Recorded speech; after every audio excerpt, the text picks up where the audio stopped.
in keeping the government's aim of stimulating the economy. Mr. Speaker, as already indicated, there were weaker than expected revenue collections during the third and fourth quarters of fiscal year 2019-2020 as a result of the COVID-19 pandemic. Preliminary data indicates total revenue fell short of projections by 33.4%. However, tax revenue for fiscal year 2019-2020 fell short of estimates by a mere 1.5% due to a very strong performance during the first 2 quarters of that year and signs of a rebound during the final month, that is June 2020. On the other hand, non-tax revenue fell 61% below projections. The government is encouraged by the visible signs of economic recovery as the sectors continue to reopen. This recovery must be attributed to the resilience of the Dominican people, coupled with the policy initiatives of the government. I am happy to report, Mr. Speaker, that barring any further disasters or external shocks, total revenue is expected to improve gradually during this fiscal year and exceed the revenue for fiscal year 2019-2020 by 27.7%. We must keep praying, Mr. Speaker, as it is well known that this hurricane season is expected to be very active, with at least 5 Category 5 hurricanes projected for this year. Table 3, Mr. Speaker, in the printed text, give a summary of the estimates of recurrent revenue for 2020-2021. The major contributors are value-added tax, $145.6 million, or 20.9%, international trade tax, $88.4 million, or 12.7%, other domestic taxes, $66.1 million, or 9.5%, non-tax revenue, $330.5 million, or 47.5%, personal income tax, $31.6 million, or 4.5%, and corporate income tax, $24.5 million, or 3.5%. In fiscal year 2020-2021, the total recurrent expenditure inclusive of interest and debt amortization is $605 million. Mr. Speaker, the full details of all expenditure are outlined in the accompanying documents tabled before this Honorable House. Mr. Speaker, the largest allocation of the budget is under the Ministry of Finance in the sum of $245.7 million. This includes an amount of $31.2 million for interest payments and an amount of $59.9 million representing debt amortization and the contribution to the sinking fund. The sum of $36.5 million is comprised of retiring benefits to public officers, along with the payment of compassionate allowances and non-contributory pensions to senior citizens over the age of 70 years.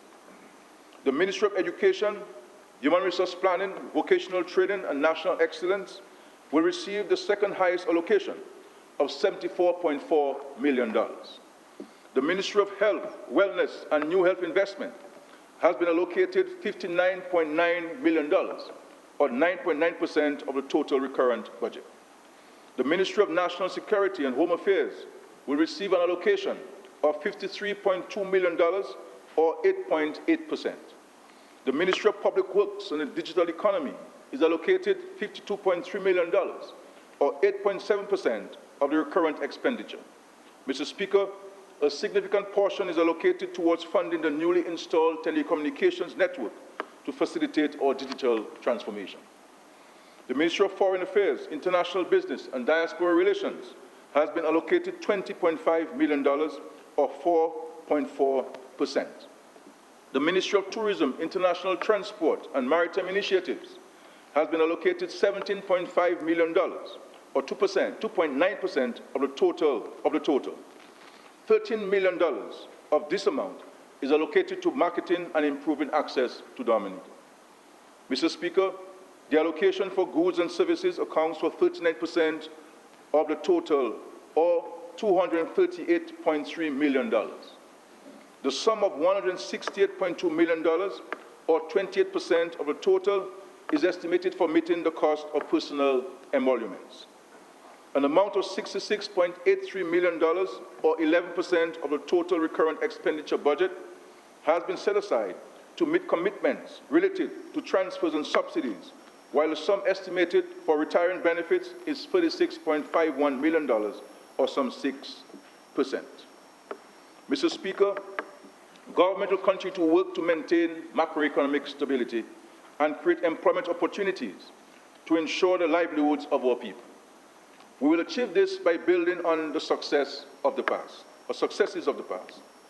Over the past 2 decades, we have witnessed significant investments by government, not only in the productive sectors, but also in building the infrastructure to create an enabling environment to attract foreign direct investment into our local economy.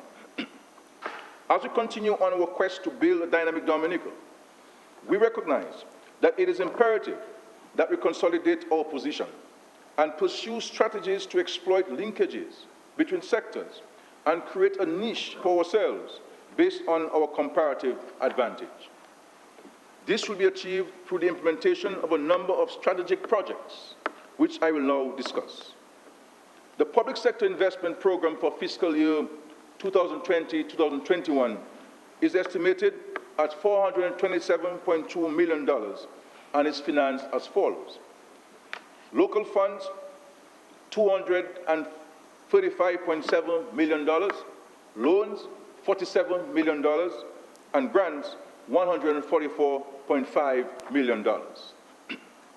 Specific line ministry allocations, Office of the President, $2.2 million, National Security and Home Affairs, $8.2 million, Electoral Commission, $0.4 million, Trade, Commerce, Entrepreneurship, Innovation, Business and Export Development, $5.1 million, Office of the Prime Minister, $13.7 million, Finance, $7.3 million, Blue and Green Economy, Agriculture and National Food Security, $37.2 million, Education, Human Resource Planning, Vocational Training and National Excellence, $11.1 million, Housing and Urban Development, $117.4 million, Health, Wellness and New Health Investment, $43.3 million, Environment, Rural Modernization and Kalanago Upliftment, $61.8 million, Tourism, International Transport and Maritime Initiatives, $6.4 million,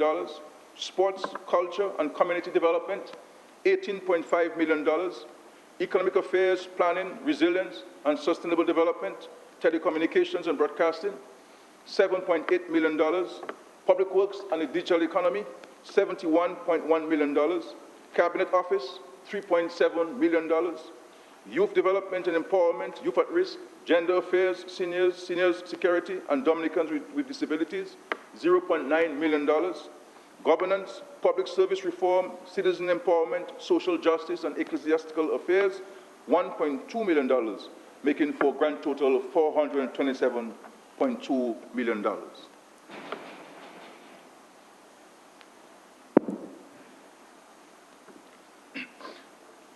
The digital transformation of Dominica. The digital economy has been identified, Mr. Speaker, as one of several building blocks in the creation of dynamic Dominica. This comes from the recognition that technology drives everything. The way people live, work, do business, access information, source goods and services, socialize, and even relax. In an effort to grow our economy, create more sustainable and higher-paying jobs, particularly for our young people, this government decided to pursue the digital transformation of Dominica. We believe that this is a golden opportunity for our young people to lead the process of the digital transformation of our economy and to help build an economy for the future. Mr. Speaker, this policy was clearly articulated in the Labour Party manifesto, and our seriousness was manifested in the creation of a ministerial portfolio which specifically focused on the digital economy. We immediately embarked on efforts to secure the necessary financing to help us achieve our objectives. In less than 6 months of this new government taking office, we have secured $75 million to help finance this transformation of our economy. I shall leave the articulation of the details of this progressive and innovative initiative to the Minister responsible for the digital economy to expound upon. But suffice it to say that this is a tremendous show of concern for and confidence in our young people, Mr. Speaker. As I said earlier, this $75 million being invested in the youth to assure them, especially those now at university and other schools, of increasing opportunities for them in this emerging economy. Mr. Speaker, this will complement the complete upgrade of government's telecommunications infrastructure and network that began last year. This transformation, while primarily advantageous to young people, will also benefit the whole of the society. By improving efficiency and the way we do business, by bringing to us an increased range of online services, including allowing us to pay bills online and accessing government services, by employing digital technology to make our businesses more attractive and accessible to the public, by making online education more readily available to our students, and by improving the delivery of healthcare services for our people. Mr. Speaker, in respect to agriculture, fisheries, and food security, there is no doubt that the population at large is now convinced that there are myriad opportunities in agriculture.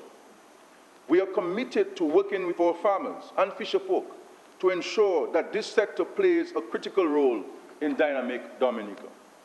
We will continue to encourage and partner with the farmers to build a sustainable agricultural sector that will further boost regional trade, complement our efforts at expanding agro-processing, and support the diversification of our tourism products into agro-processing, and very importantly, putting more money in the pockets of farmers, Mr. Speaker. The objective of this government is to continue to implement policies which will result in a sustainable agricultural system that will guarantee food security, rural livelihoods, economic development, and growth. The 67 million emergency agricultural livelihoods and climate resilience project is currently being implemented. This will include, among other things, the propagation of 627,600 tree crops, 5,249,000 root crops, 837,000 vegetable seedlings over the next 5 years, as well as technical and financial support to farmers. Mr. Speaker, I am told by farmers that they have never seen so much money and support coming to them as a result of this major investment. And one farmer said, if any farmer is complaining in Dominica, clearly something is wrong with that farmer, Mr. Speaker. The upgrade of production capacities and skills and strengthening producers' linkages with markets, the improvement of propagation facilities, among many other things. It is expected that this project will touch the lives of every Dominican, more so the fresh produce and livestock farmers. We have already seen the enthusiastic response of Dominicans to this project. Mr. Speaker, with this major investment, government is ensuring food security, increased employment opportunities, particularly for our young people, and increased production. Mr. Speaker, final approval has also been given by the Physical Planning Division for the construction of a modern tissue culture facility at 1 Mile in Portsmouth.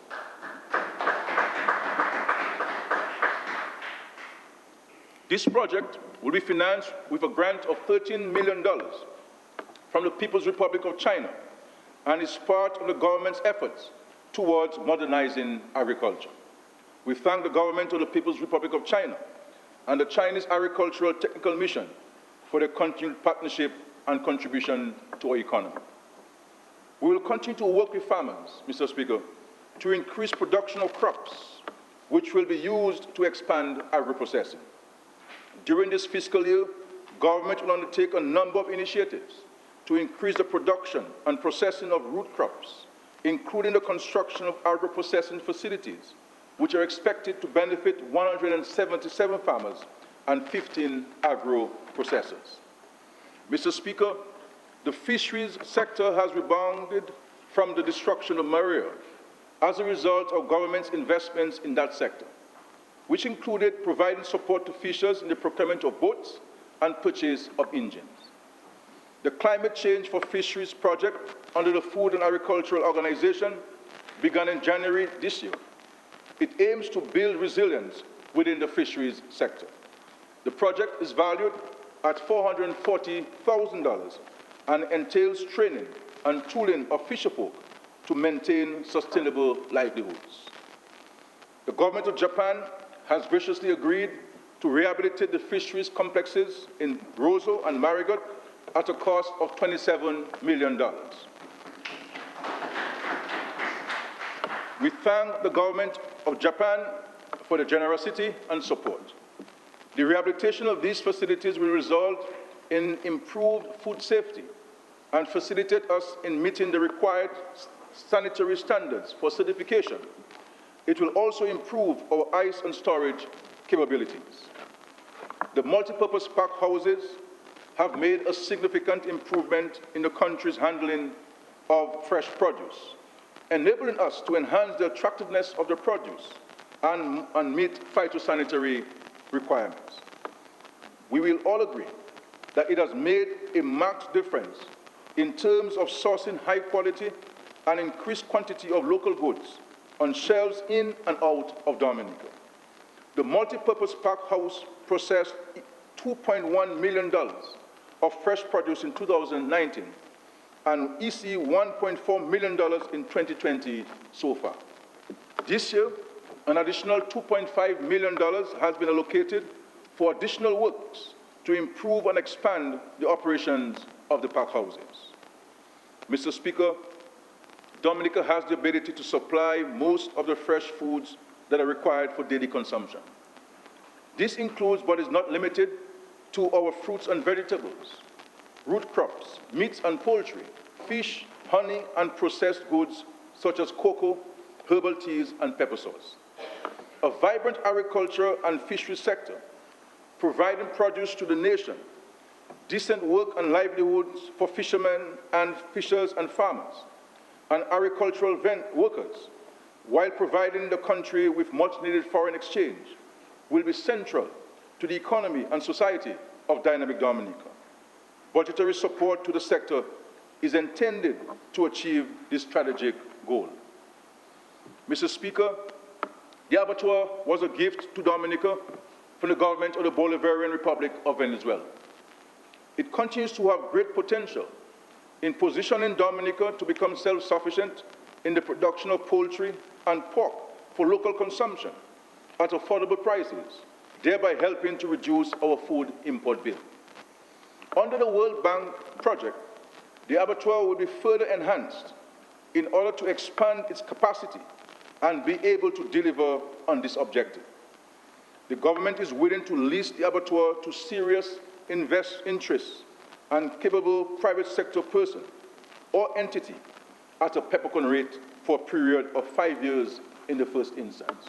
Herein lies a great opportunity for the private sector, Mr. Speaker. From all reports, the abattoir's products are in high demand and are of high quality, all the makings of a successful venture. Government is making a renewed call to local entrepreneurs to take advantage of this business opportunity. Mr. Speaker, we will continue to work with the farmers to ensure that such an arrangement benefits all. And I will go on to say, Mr. Speaker, that we are prepared to lease this facility at $1 a year for 5 years to the private sector, in an effort to empower people to make money and to create more jobs in the economy of Dominica. In the expansion of our fishers, agricultural sector, and improving food security and exports, Dominica will not turn back. Dominica will keep pressing forward. This country of ours will not fail, Mr. Speaker. Mr. Speaker, tourism Despite the current hiatus in global travel, government continues to remain optimistic about the prospects for that sector, both in terms of cruise and stayover visitors. The cruise lines have been satisfied with this government's maintenance and improvements of tourist sites and the country's general infrastructure and cleanliness. Indeed, Mr. Speaker, the major cruise lines have given their commitment to return to Dominica once the borders are reopened and there is agreement on safety protocols. In terms of stayover visitors, the future of Dominica looks encouraging. Our market-ready hotel room stock is increasing with the construction, expansion, and rehabilitation of hotels. Up to March of this year, we had made much progress in improving access to Dominica with new routes and/or flights from Air Antilles, Wing Air, Inter-Caribbean, and Silver Airways. We were also at the time processing an application from Caribbean Airlines for direct flights from Trinidad and Tobago, and in discussions with 2 airlines about the possibility of providing direct flights from Florida. We anticipate that once the pandemic dissipates, these discussions will resume to facilitate easier access to Dominica. Mr. Speaker, the government is prepared to support all initiatives that will lead to increased airlift to Dominica, including the reorganization of LIAC, led by the Prime Minister of Antigua and Barbuda. Mr. Speaker, Dominica has some of the most unique and diverse offerings in the Caribbean. We are consistently ranked by many international tour operators, travel writers, and media houses as one of the top 10 destinations to visit. Dominica's tourism product has the potential to become one of the main economic pillars of resilient, dynamic Dominica. To ramp up and refocus our marketing efforts, the marketing budget has been increased to $13 million. The necessary budgetary allocation has been provided to the relevant ministries to effect product upgrades to the island's top 10 most visited sites, as well as the capital required for the commencement of works on the Vendors Arcade in Wharton Waven. Mr. Speaker, even in a time of difficulty, government is acutely aware of its role in creating the enabling environment for investments and the overall development of this country. The larger-than-usual public sector investment program, with most of the projects in a state of readiness for implementation, ensures that government takes the lead in that regard. Arising out of discussions with national stakeholders over the past 3 months, government is now proposing a list of additional measures to support the economy to be implemented over the next 12 months. Mr. Speaker, one of the ongoing challenges we faced pre-COVID-19, and more so now, is triggering greater access to liquidity for businesses, and also encouraging a widening of the private sector locally. With this in mind, we will create another avenue for attracting investments and much-needed capital to new and existing local businesses with the introduction of a Dominica Entrepreneurship Visa. Under the Dominica Entrepreneurship Visa program, foreign investors who start a business in an approved sector or who invest in an existing approved local business or pursue the option of a joint venture with a local business owner will be granted resident status in our country. There is no doubt, Mr. Speaker, that the introduction of this initiative will result in the creation of jobs and assist with the further expansion of the economy and local entrepreneurship. Mr. Speaker, within the last 10 years, as a result of the investments of this government in micro, small, and medium-sized enterprises, MSMEs, they have assumed an increased importance in the economic and social development of our country. The MSME sector is quickly evolving as a nursery of entrepreneurship, driven by creativity and innovation.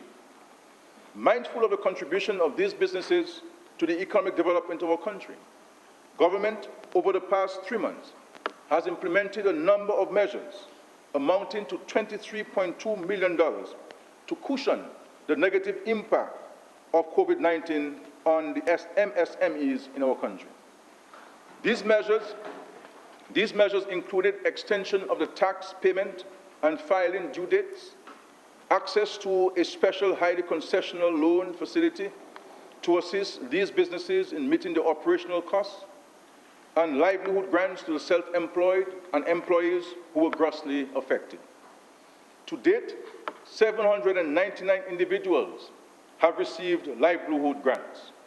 Another 292 grants have just been approved for payment this week, while 390 loans have been approved for small businesses.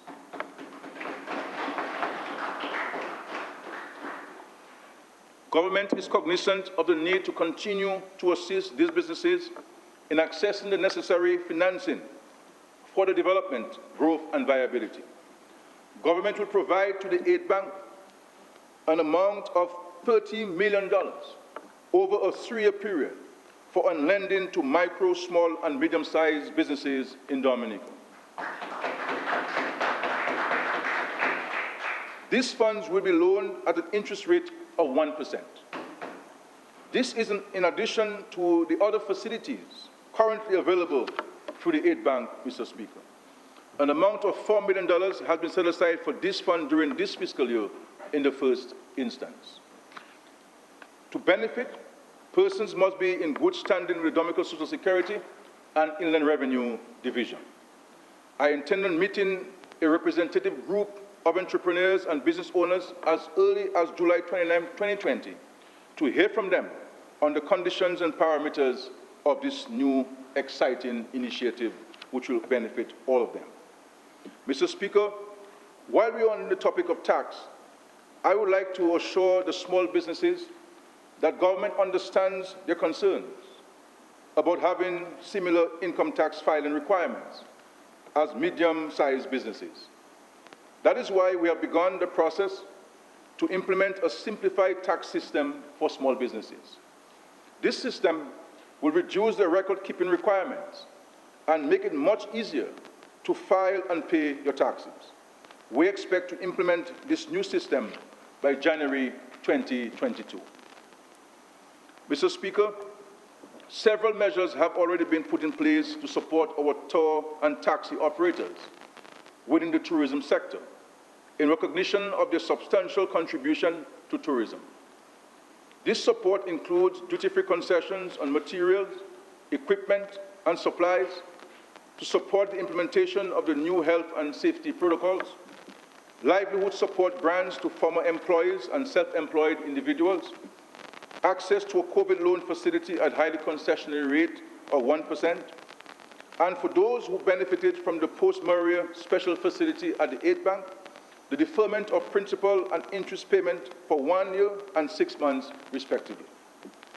Dominica's tourism product, Mr. Speaker, is the entire visitor experience, from the time of a visitor's entry into Dominica and to their departure.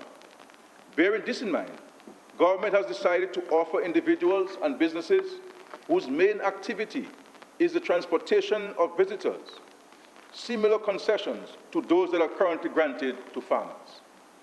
These operators will be granted import duty and excise tax exemptions on motor vehicles to be used exclusively for the transportation of visitors to Dominica. And we're talking about, Speaker, of up to 40% import duty waiver and 28% excise tax. The operators must be registered and certified as taxi operators with the Dominica Air and Seaport Authority, or taxi or tour operators with Discover Dominica Authority for the last 2 consecutive years, and must be in good standing with the Dominica Social Security and the Inland Revenue Division, both in terms of their licenses and taxes. Concessions will be granted on a maximum of 2 vehicles over a period of 5 years, and on vehicles not more than 5 years old. Mr. Speaker, as part of our development plans for the North, government intends to construct a marina in the Portsmouth area. We recognize that having a marina in Dominica could bring significant foreign exchange from the purchase of food and tours, and from the provision of support services required to maintain seagoing vessels. We expect to commence work on the marina within the next 2 years, Mr. Speaker. As a first phase, government will allow the importation of pleasure crafts and excursion boats measuring at least 45 cubic meters, along with the engines, free of import duty and VAT, to begin to stimulate economic activity in that area, Mr. Speaker. These vessels will be required to register in Dominica with the Maritime Unit.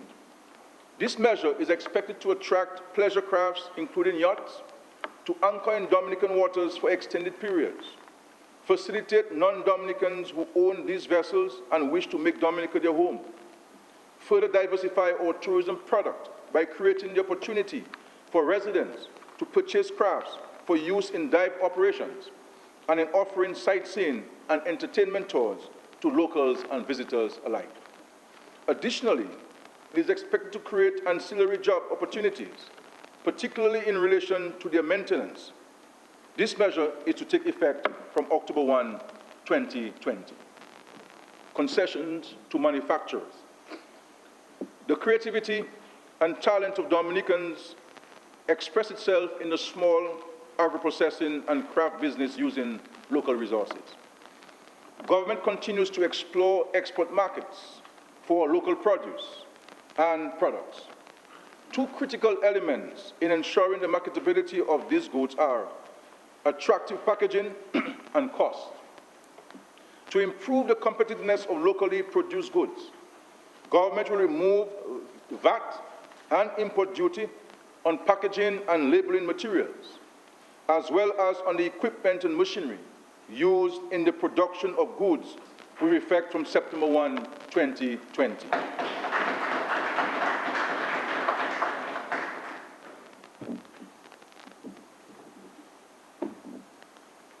Mr. Speaker, this is no doubt a huge cost-saving measure for the manufacturers and agro-processors in our country. And I can certainly hear the shout of thank you very much for this massive investment in the manufacturing sector, Mr. Speaker. Mr. Speaker, following Hurricane Maria, government made the exceptional effort to assist persons in restoring their livelihoods. The post-disaster funding and support to individuals, families, farmers, fishers, single parents, business people and others, as well as various sectors of the economy, were some of the largest and most generous packages ever given to citizens and investors by a government in this country. The support package included the granting of concessions on building materials, the importation of motor vehicles, equipment, household furniture and appliances to persons who had suffered loss during Hurricane Maria. To date, we have honored virtually all requests for help, irrespective of gender, color, religious, or political persuasion. Going forward, the government will provide a 50% waiver of import duties on a discretionary basis. This measure will not affect, for example, the current policies related to tourism, agriculture, returning residents, and sporting and cultural organizations. Mr. Speaker, the government's ongoing program to modernize infrastructure in Dominica is a major feature of Dynamic Dominica. With that in mind, I will highlight some of our major infrastructure projects, which will commence this fiscal year. The International Airport.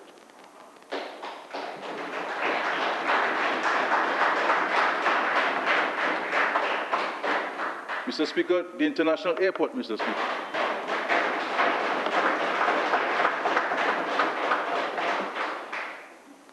Mr. Speaker, progress has been made towards the construction of the International Airport. We have completed the necessary surveys, and Cabinet has approved for the acquisition of 213 properties required for the airport construction, of which 47 are farms.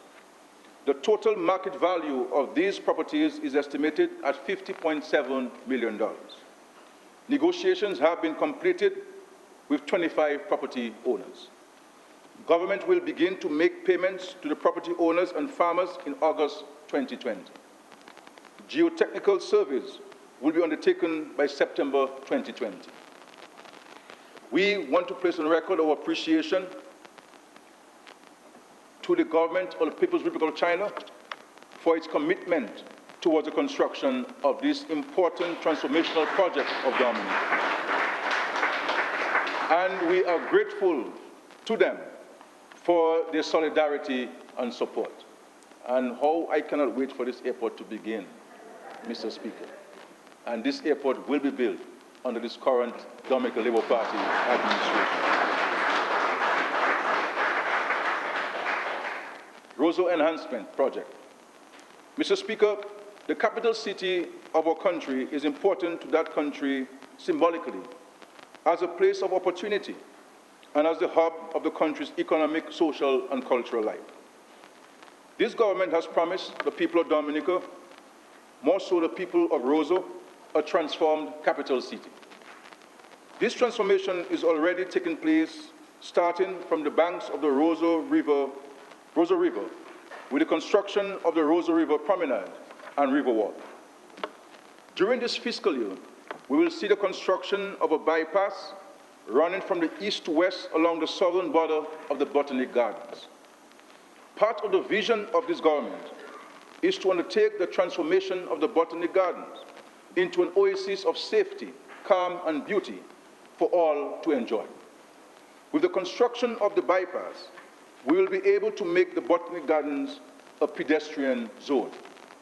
Also, work will begin on the reconstruction of Great George Street. It will include the construction of a new road surface with all utility lines placed in underground ducts, covered drains and gutters, new sidewalks which will take into consideration the needs of the physically challenged, and upgraded street lights. Mr. Speaker, during the financial year, a 140-meter wall will be constructed along the southern bank of the Roseau River between the EC Low Black Bridge and the Goodwill Link Road Bridge. This will not only enhance the aesthetics of the city, it will also complete the southern river defense walls, mitigating the risk of flooding of the city. The rehabilitation of the Layu Bridge. Mr. Speaker, the eastern bridge at Layu, which was severely damaged by Maria, will be fully reconstructed, taking into account the need to build resilient infrastructure that can withstand the magnitude of flooding events and other stresses such as earthquakes.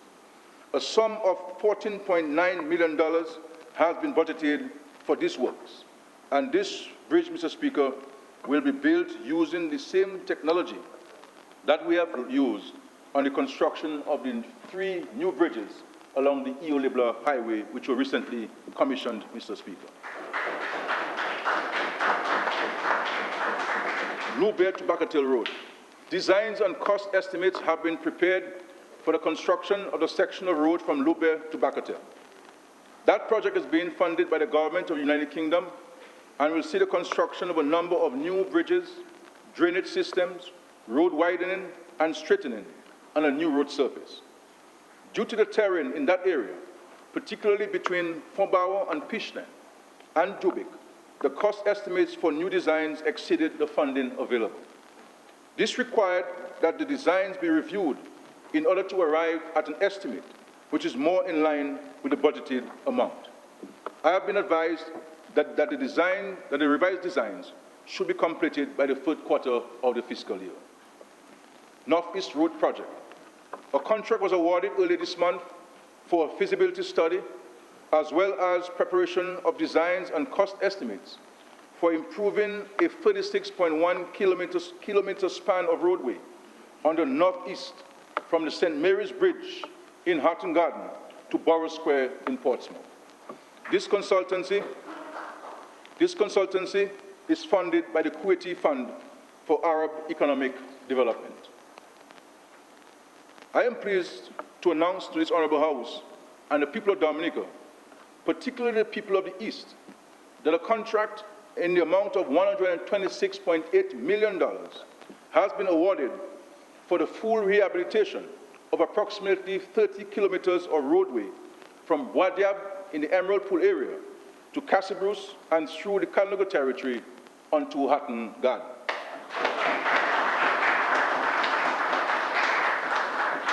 This project is expected to commence in August 2020 and will include the construction of new bridges, drainage systems, road widening and straightening, and new road surfaces.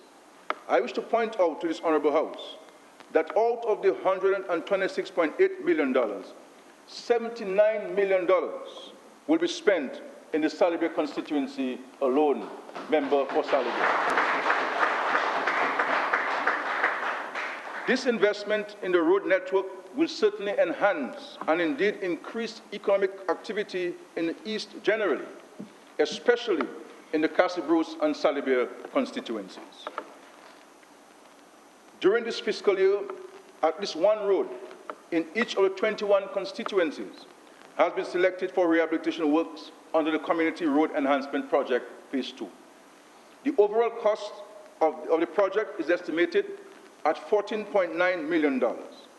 Government will also undertake restoration works, including construction of retaining walls and road reinstatement at Bells, Cabanis, and along the Warner Road. Mr. Speaker,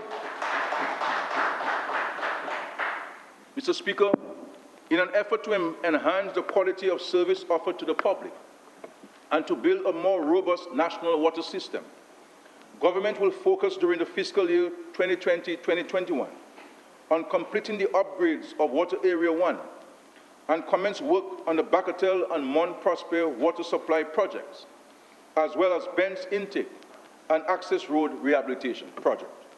In this fiscal year, the Water Sector Strategic Development Plan, which will look at the holistic improvement of the resilience of the water sector, including upgrading the infrastructure and capacity of Duwasco, is expected to be completed.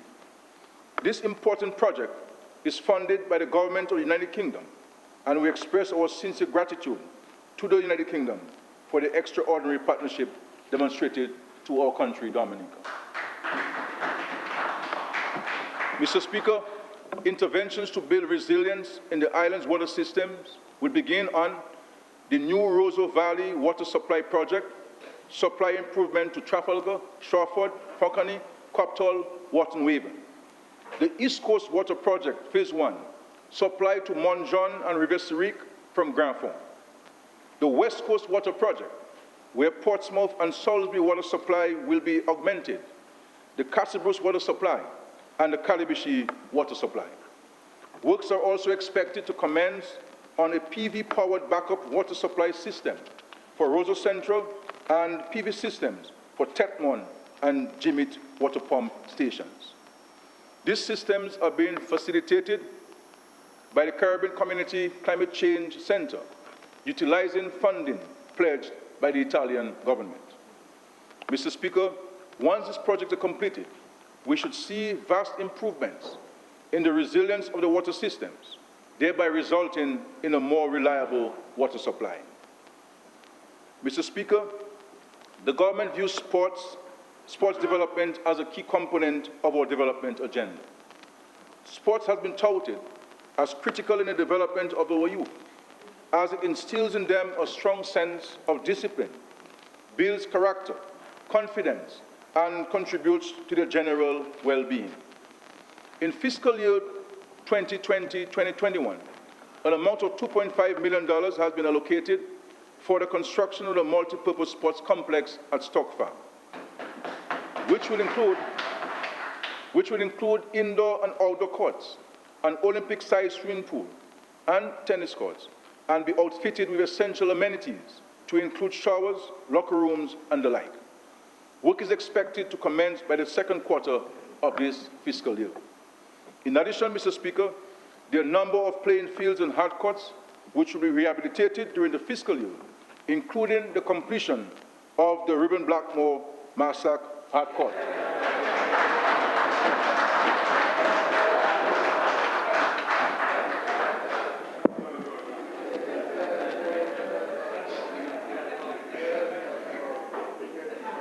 Mr. Speaker, government remains committed to building the first climate resilient nation in the world. This will ensure that another severe weather system will not disrupt our lives, society, economy, and environment to the extent or duration experienced after Hurricane Maria. The electricity sector is one of the essential pillars upon which a resilient nation must be built. We are exploring the recommendations of the Sustainable and Resilient Energy Plan, developed with the assistance of the Clinton Climate Initiative, with particular regard to the integration of large-scale solar PV to the national grid on the west coast and the north of the island, and the creation of microgrids. Mr. Speaker, as it relates to the geothermal development project, I have previously reported to this Honourable House that we have secured all of the financing for this project based on the designs presented to the government at that time. That project went to tender, and all of the bids were returned significantly higher than the in-house estimates. We therefore had to revisit the designs. This design now allows for the reinjection well to be placed in Loda instead of Watton-Waven, which it is hoped will significantly reduce the construction costs. Mr. Speaker, 6 sites have been approved for the UNDP Low Carbon Development Path project intervention: the Sensi Resource Center, the Dominica Infirmary, Monratchet Emergency Resource Center, Isaiah Thomas Secondary School, Portsmouth Secondary School, and Sansove Primary School, implemented by the government and funded by the Global Environment Facility, GEF. Mr. Speaker, the greening of our electricity sector will result in greater resilience for the country and economy and new jobs for our people. In making our infrastructure resilient and our economy fit for purpose, this administration will not turn back. Dominica will keep pressing forward. This country will not fail, Mr. Speaker. At the center of our transformation of society and economies are health and education. These areas warrant special attention. I framed the positioning of Dominica, or the position of Dominica, squarely on the development of our human capital. Mr. Speaker, permit me to adopt a phrase from the Director General of the OECS, Dr. Didicus Jones, who says that, and I quote, "There is no future that we can imagine, there is no potential that we can visualize, and there is no sustainable livelihood that we can cultivate without education," end of quote. This government is in full agreement with the Director General. We recognize that human resource development is an integral part of the upward mobility of our nation, and a well-trained and educated workforce is a critical element of our growth strategy. Just over 10 years ago, this government announced its visionary policy of ensuring that we have at least one university graduate in every Dominican household by 2020.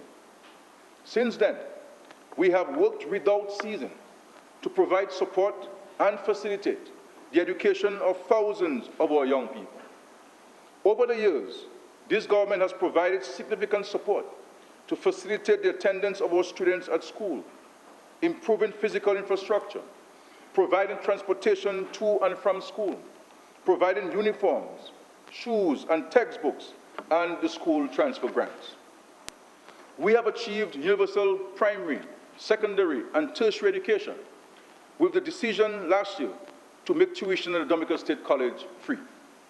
We have also worked with our parents to secure scholarship opportunities for our students, mainly in Venezuela, Cuba, China, and Morocco.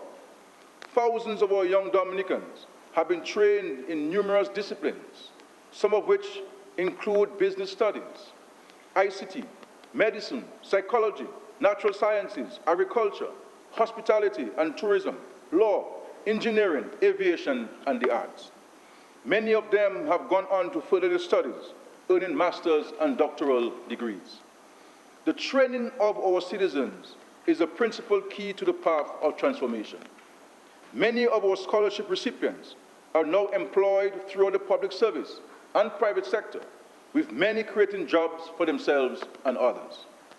Their discipline, skills, and qualifications is helping to build our new society and economy in dynamic Dominica. And you can see all of these young people, Mr. Speaker, on the government side. All of these people and many thousands others. We are proud of the achievement of our many students and are confident that we have substantially achieved the lofty goal that we set ourselves of at least one university graduate in every household in our country, Dominica. Cabinet has recently approved an amount of $4.2 million, representing the 40% student loan debt relief, which was announced in November 2018. The grants, which will be settled very shortly, will benefit several of our young people and provide the space required to further invest in themselves and the country.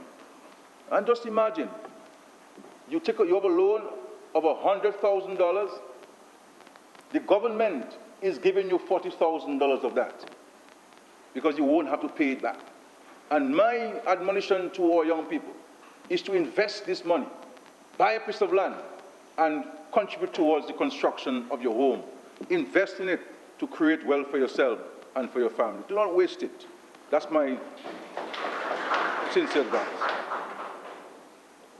We must ensure that Dominica's young people are self-sufficient and can contribute to the building of Dominica. Mr. Speaker, there is no doubt that under Labour, under the Dominican Labour Party, education has been a success story for the people of Dominica. The current goal of government is to educate, train, and equip a highly educated, talented, qualified, and skilled workforce, second to none. In this new fiscal year, the construction and rehabilitation of schools damaged during Hurricane Maria will continue with grant funding from the Government of Canada and the People's Republic of China.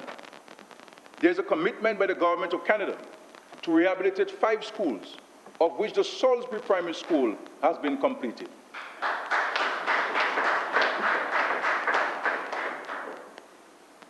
The designs have been completed and the tender process started in respect of the Monjon, Will Strathmore Stevens, Granby, and Dalis Primary Schools.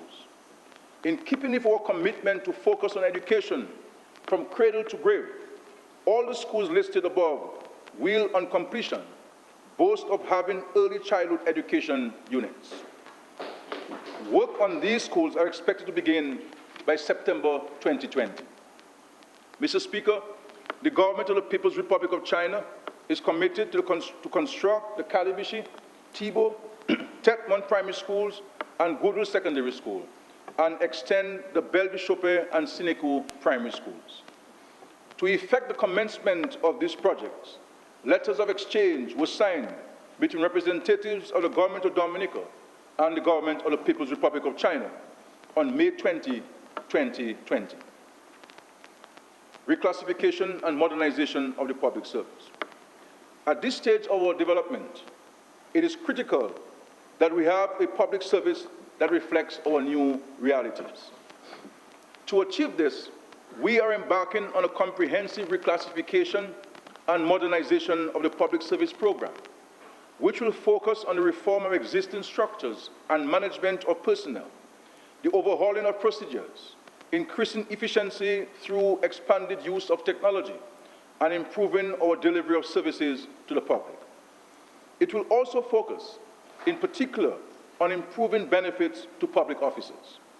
While the government has accelerated in recent times efforts towards getting officers appointed in the public service, and we have made attempts at public service reform, we are of the view, and so are the unions, that the way to systematically address the concerns of pay, terms and conditions, upward mobility, is through a reclassification exercise. We have submitted a request for proposal to CARICAD, as it is the expectation that the exercise will be conducted by them because of the expertise they possess in this regard. Mr. Speaker, this government has made significant investments and strides in the health sector. The Dominica-China Friendship Hospital is progressing apace and is on track to be completed next year. This promises to revolutionize the standard and quality of healthcare delivered.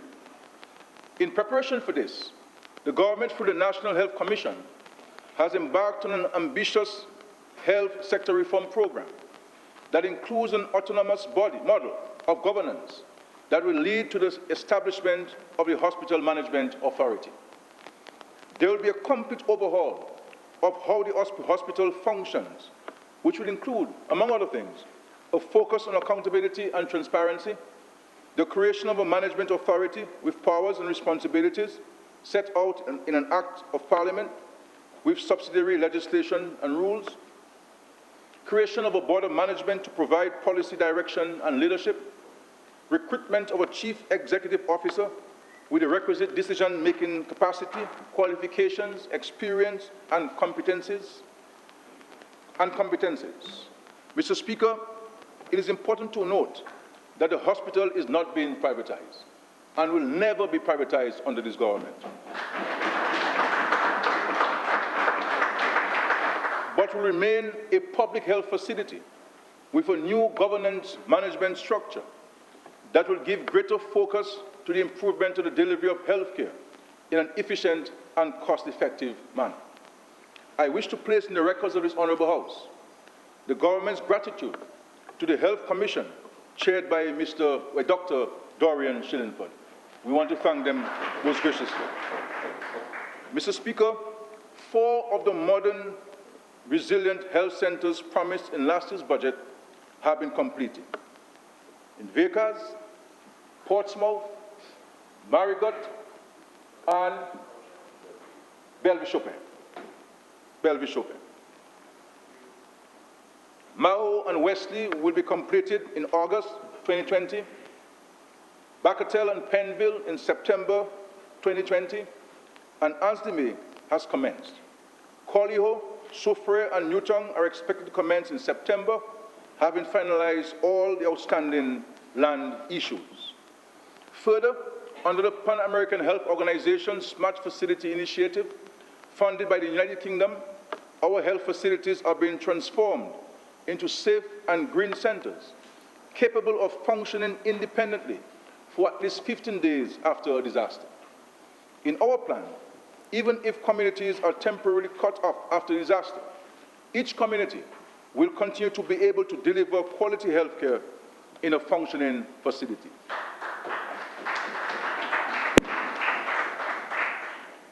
I am pleased, Mr. Speaker, to report to this Honourable House that the new Marigot Hospital,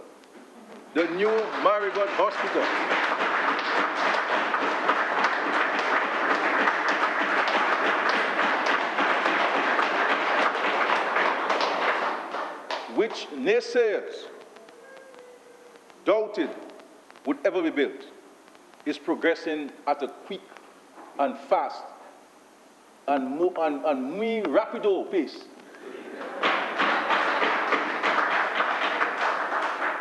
Construction began in January 2020, and the hospital will be completed in April 2021. The new hospital will occupy 55,800 square feet and will be fully equipped with an operating theatre, ICU, inpatient wards, accident and emergency department, lab services, dialysis unit, X-ray services, among other services. Provision has also been made for staff quarters and parking. Another significant feature of the expansion of our healthcare facilities, system and services, beyond ensuring a more healthy and productive population capable of fully enjoying life, Mr. Speaker, is the number of good-paying jobs that will be created. It is in this context of new opportunities in the health sector that the importance of training and upskilling young Dominicans become more apparent, both for the upward social mobility and as a national development strategy. Mr. Speaker, one of the most significant outcomes of the changes and benefits that Dominicans will enjoy in healthcare is that our small country will emerge as one of the leaders in healthcare services and delivery in the Caribbean. Mr. Speaker, this government's commitment to housing the nation is unparalleled anywhere in the world. We have continued to transform and improve the housing conditions of thousands of Dominicans. The people of dynamic Dominica will be properly housed, and our national housing and property stock will be amongst the highest quality and most hurricane resilient in the Caribbean. As we accelerate the Housing the Nation program in fiscal year 2020-2021, the Ministry of Housing and Urban Development will receive an allocation of $117.4 million. This includes funding of $25 million from the World Bank under the Housing Recovery Project and $10.6 million in grant funding from the European Union. The latter is designated to construct 50 resilient homes in the Kalinago territory. The tender process has commenced and award of contract is expected soon. I would like once again to place on record the gratitude of the government and people of Dominica to the European Union for this grant. Mr. Speaker, over 450 homes will be built across the island with proceeds from the Citizenship by Investment program. These significant investments, while providing homes to those in need, will not only contribute to changing the landscape of our housing sector, but also create many opportunities for jobs and the provision of other services. The government, for example, has taken a firm decision that all kitchen cabinets and closets shall be manufactured by local furniture makers in Dominica. Introduction of a property tax. Mr. Speaker, many of the vacant and abandoned properties in Roseau and other urban areas have become eyesores to residents and visitors to the nature island and pose a health hazard. Government wishes to send a signal to owners of these properties that now is the opportune time to put them into productive use to contribute towards the development of our country. Government has begun initial work on the implementation of a property tax. The intention is to apply the tax to vacant and abandoned properties. In the first phase, the tax would apply to the vacant and abandoned properties in the city and other urban areas. It is expected that this tax will take effect from July 1, 2020. This gives owners ample time to get the properties into productive use. So if properties are into use, there's no need to apply the tax in 2021, Mr. Speaker. Reduction in land transfer fees. Mr. Speaker, government realizes that several persons own land, but are not in possession of a certificate of title, as they have difficulty in paying the taxes associated with the transfer. There are also several vacant and quite often prime properties which are in a state of abandonment across Dominica. Many of those have been willed to family members who are unable to divide and register these properties in their names simply because they do not have the required financial resources. We are also aware that several Dominicans, particularly young people, would like to own a piece of Dominica, and any assistance received from government would help to make that possible. For a period of 1 year, that is from September 1, 2020 to August 31, 2020, the fees related to transfer or purchase of land will be as follows. Stamp duty, 2%, judicial fee, 1%, assurance fund, 1%, fee to lawyers, a maximum of 1.5%. the total of 5.5% on the value of the property will be paid by the buyer instead of the 10.5% which is currently payable.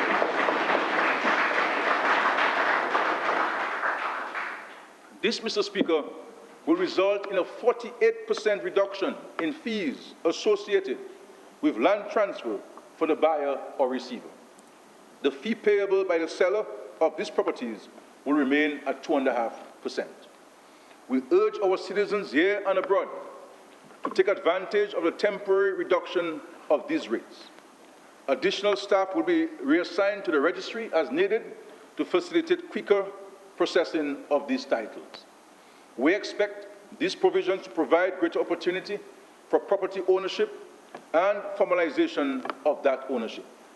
The provisions will be particularly helpful to young people, couples, or families looking to own their first home or piece of property.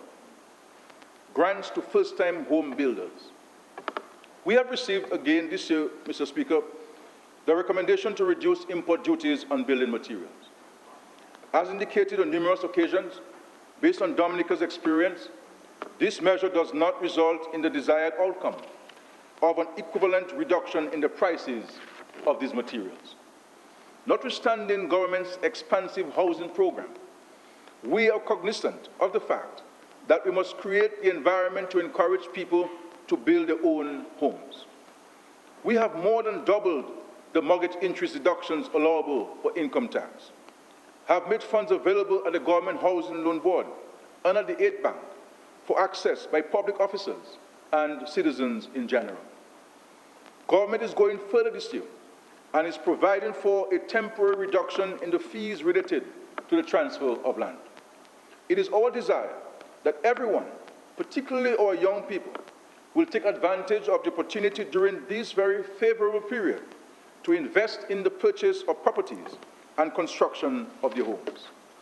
To assist in this regard, government has set aside an amount of $1.5 million to support persons under the age of 40 years whose annual income is less than $100,000, who have never owned a home before and are interested in acquiring a home of their own. This support will be provided in the form of grant vouchers to a maximum of $10,000 per home for the purchase of building materials, or to be put towards the transfer fees for the purchase of a new home, Mr. Speaker. To qualify, first-time home builders must present copies of building plans approved by the Physical Planning Division and must have commenced construction with the secured financing required to complete construction of the building where they intend to reside. In the case of first-time buyers of a home, notice of intention to sell must be presented along with evidence that financing has been secured. These grants will be available from October 1, 2020, and will be administered by the Ministry of Youth Development and Empowerment, and is expected to benefit 150 of our young people, Mr. Speaker. Mr. Speaker, while we concentrate on providing for the vulnerable, middle-aged and elderly, we shall continue to assist in the development of our young people to ensure they can be self-sufficient and contribute to the building of Dominica for generations to come. The decriminalization of marijuana.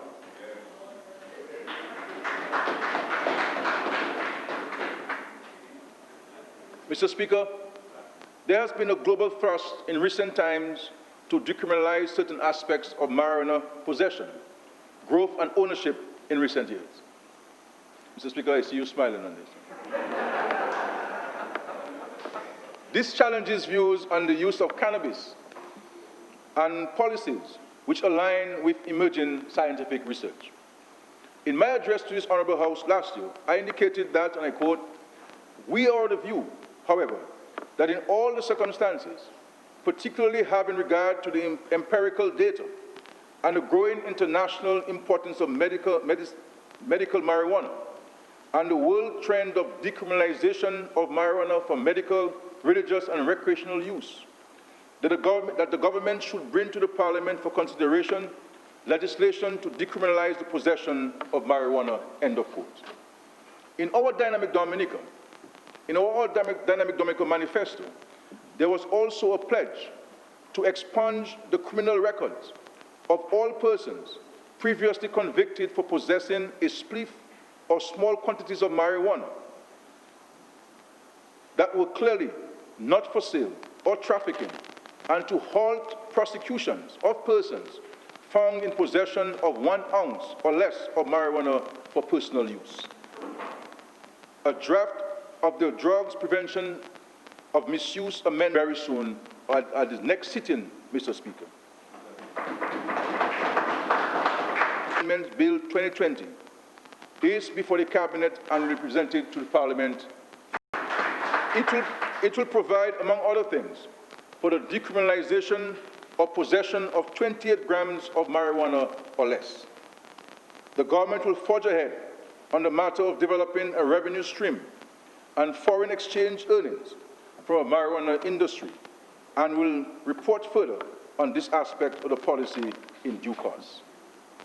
Mr. Speaker, in building of our human and social capital and the creation of opportunity, this government will not turn back. Dominicans will keep moving forward. Our country will not fail, Mr. Speaker. Mr. Speaker, I now propose to deal with the matter of a tax amnesty. Mr. Speaker, this government has substantially reduced the tax payable in Dominica, particularly personal income tax and corporate tax, to ease the tax burden on residents. We have increased the income tax personal allowance from $12,000 to the present level of $30,000, reduced the tax rate by 5% in every band, and have made some adjustments to the lowest band, reduced the corporate tax by 5%, allowed for deductions on interest payment paid on student loans, and have more than doubled the deduction allowed for mortgage interest. Mr. Speaker, this government is not a fan of amnesties. We believe that taxes should be paid when they are due.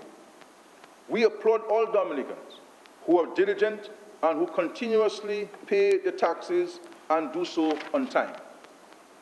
These dutiful Dominicans are making an important national contribution. We urge others to follow their example. That said, Mr. Speaker, this year is an extraordinary one, particularly for us in Dominica, where COVID-19 has followed so closely on the heels of Hurricane Maria. That is why government has decided to grant a tax amnesty. Effective August 1, 2020 to November 30, 2020, government will waive the interest and penalties due on outstanding personal income tax, withholding tax, corporate tax, excise tax, and value-added tax liabilities in respect of tax periods prior to 2019.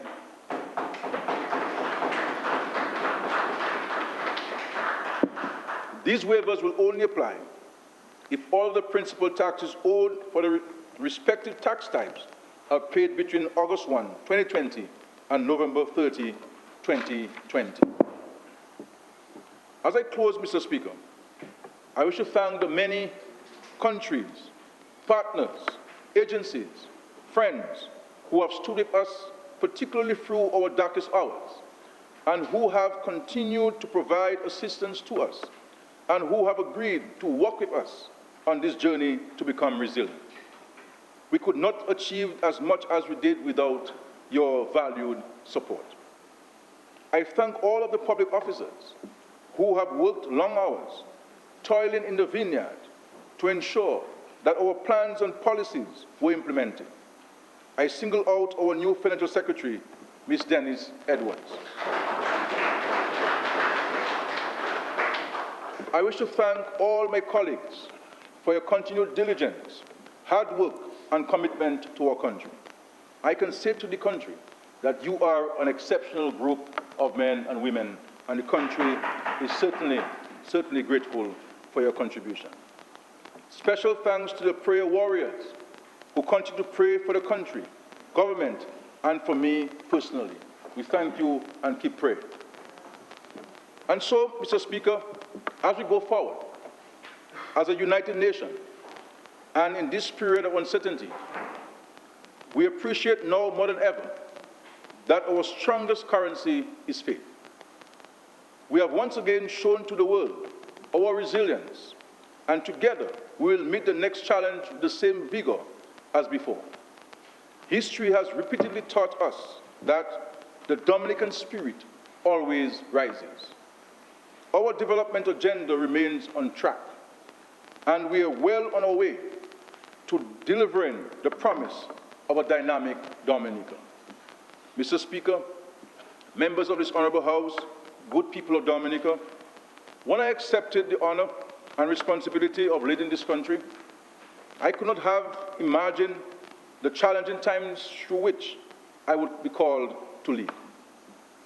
I have asked the Almighty God to fortify me. I have had to draw on deep reserves of faith. But most of all, I have had to ask you, the people of Dominica, to walk with me, to hold your government and your country in prayer.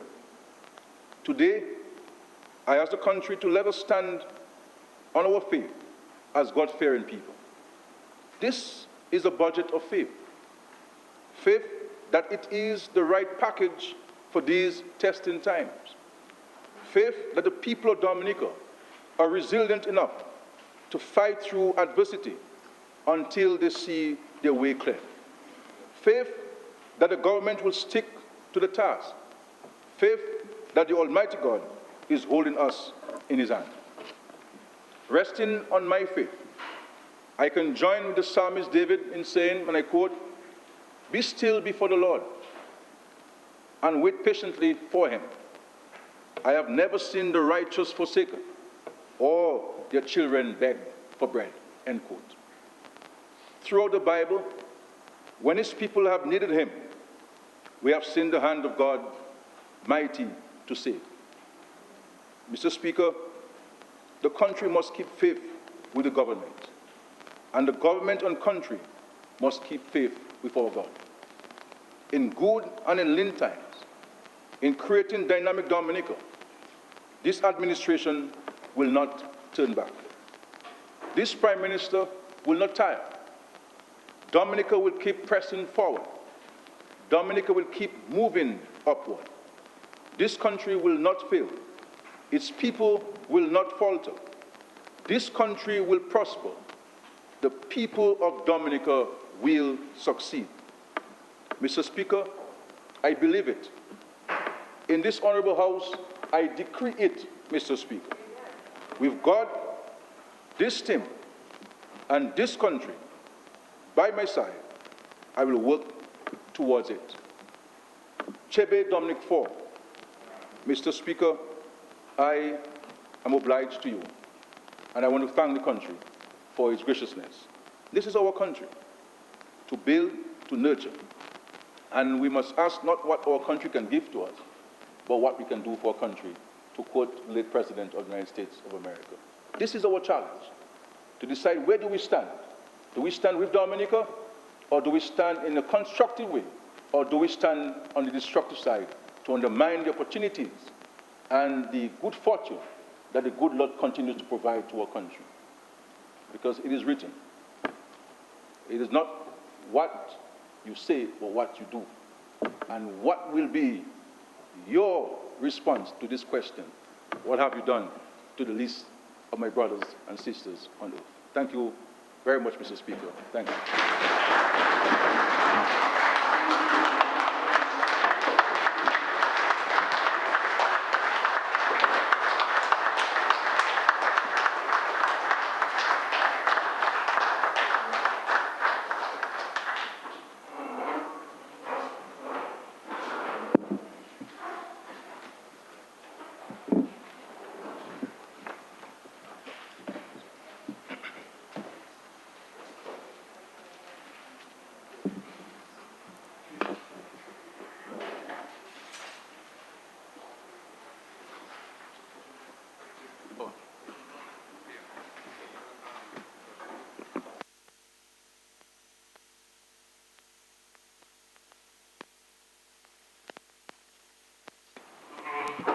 Mr. Speaker, I move that the House be adjourned until 10 a.m. tomorrow. Mr. Speaker. It has been moved and seconded that this House be adjourned.